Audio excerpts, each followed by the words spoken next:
માછલી જેવા આકારનું કદમાં મોટું એવું એક દરિયાઈ સસ્તન પ્રાણી એટલે બ્લુ વ્હેલ. દુનિયાનું સૌથી મોટું પ્રાણી એટલે કે બ્લુ વ્હેલ જે દરિયામાં રહે છે. બીજી બધી માછલીઓ ઝાલર દ્વારા શ્વાસ લે છે, જ્યારે બ્લુ વ્હેલને હવામાં શ્વાસ લેવા માટે દરિયાની સપાટી ઉપર બહાર આવવું પડે છે. આમ બ્લુ વ્હેલ માછલી નથી, પરંતુ એક સસ્તન પ્રાણી છે જે પાણીમાં રહે છે. આમ સામાન્ય રીતે જોઈએ તો માછલી ઈંડા આપે છે, જ્યારે બ્લુ વ્હેલ બચ્ચાને જન્મ આપે છે. ખાસ વાત તો એ છે કે બ્લુ વ્હેલ બચ્ચાને જન્મ આપતા પહેલા તે ગરમ પાણીવાળા સમુદ્રમાં ચાલી જાય છે. તે 10 થી 12 માસ સુધી ગર્ભવતી રહીને બચ્ચાને જન્મ આપે છે. તે પાણીમાં જ બચ્ચાને સ્તનપાન પણ કરાવે છે. તેનું બચ્ચું લગભગ 225 લીટર દૂધ પી જાય છે, જે એક મોટા નહાવાના બાથટબ ભરવા બરાબર થાય છે. નવજાત બ્લુ વ્હેલનું બચ્ચું 7 મીટર લાંબુ અને 1 થી 5 ટન વજનવાળું હોય છે.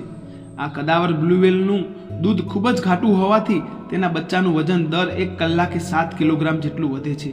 આમ 8 મહિનામાં તો તે 15 મીટર જેટલું લાંબુ અને 5 થી 7 ટન જેટલું વજન ધરાવે છે. બ્લુ વ્હેલના હૃદયના ધબકારા 1 મિનિટમાં માત્ર 9 જ વખત ધડકે છે. એ જ્યારે શ્વાસ લે છે ત્યારે ફેફસામાં પાણી ભરાય છે, અને જ્યારે તે શ્વાસ છોડે છે ત્યારે તે પાણી ફુવારાની માફક બહાર નીકળે છે. તેથી તે જ્યારે સમુદ્ર ઉપર શ્વાસ લેવા માટે આવે ત્યારે ઘણીવાર આપણને ફુવારો ઉડતો હોય તેવું જોવા મળે છે. એની મુખ્ય પ્રજાતિઓમાં sperm whale, pilot whale, killer whale અને બ્લુ વ્હેલ મુખ્ય છે. દુનિયામાં આ પ્રજાતિની નાની વ્હેલ સ્પર્મ વ્હેલ છે, જે ફક્ત 10 ફૂટની છે, એટલે કે માણસ કરતાં પણ મોટી છે. બ્લુ વ્હેલ ક્યાં જોવા મળે છે? બ્લુ વ્હેલ 20મી સદી પહેલા બધા જ મહાસાગરોમાં ઘણી સંખ્યામાં જોવા મળતી હતી. આ બ્લુ વ્હેલની વિશાળ સંખ્યા પ્રશાંત મહાસાગરમાં વધુ જોવા મળે છે. બ્લુ વ્હેલ 1 કલાકમાં 45 કિલોમીટરની ઝડપે સમુદ્રમાં તરી શકે છે. બ્લુ વ્હેલનો ખોરાક કેટલો છે? વિશ્વની સૌથી મોટી બ્લુ વ્હેલ 30 ફૂટથી શરૂ કરીને 120 ફૂટ જેટલી મોટી પણ જોવા મળે છે. બ્લુ વ્હેલ આ ગ્રહ ઉપરનું સૌથી મોટું પ્રાણી છે, જેનું વજન 33 હાથીઓ બરાબર એટલે કે 200 ટનથી પણ વધારે જોવા મળે છે. તેના પેટમાં 1 ટન માછલી સમાઈ જાય છે. તેને દરરોજ 4 ટન નાની માછલીઓ ખાવા જોઈએ છે. આ જળચર પ્રાણી તેના કદાવર શરીરને કારણે લોકોમાં ખૂબ જ જાણીતી છે. બ્લુ વ્હેલનો વ્યવહાર કેવો હોય છે? બ્લુ વ્હેલ હંમેશા એકલી જ જોવા મળે છે, પરંતુ કોઈક દિવસ તે પોતાના ટોળામાં રહીને પણ ફરતી જોવા મળે છે. અત્યાર સુધીમાં સૌથી મોટું ટોળું 60 માછલીઓનું જોવામાં આવેલું છે. બ્લુ વ્હેલનો અવાજ કેવો હોય છે? બ્લુ વ્હેલનો અવાજ પણ વિશ્વમાં સૌથી તેજ છે. બ્લુ વ્હેલનો અવાજ જેટ એન્જિન કરતાં પણ વધારે છે. એક જેટ એન્જિન 140 ડેસિબલની અવાજ પેદા કરી શકે છે, જ્યારે બ્લુ વ્હેલ એક વખતમાં 188 ડેસિબલ સુધીનો અવાજ ઉત્પન્ન કરી શકે છે.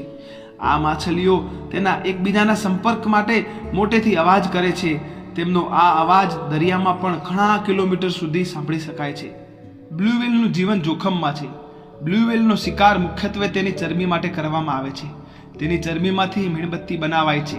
તેની ચરબીમાંથી ઉપજતા તેલનો ઉપયોગ દીવો પ્રગટાવવા માટે અને ઊંજણ માટે થાય છે. માંસનો ઉપયોગ માનવી ખોરાક તરીકે કરે છે. હાડકામાંથી પશુ ખોરાક અને ખાતર બનાવાય છે.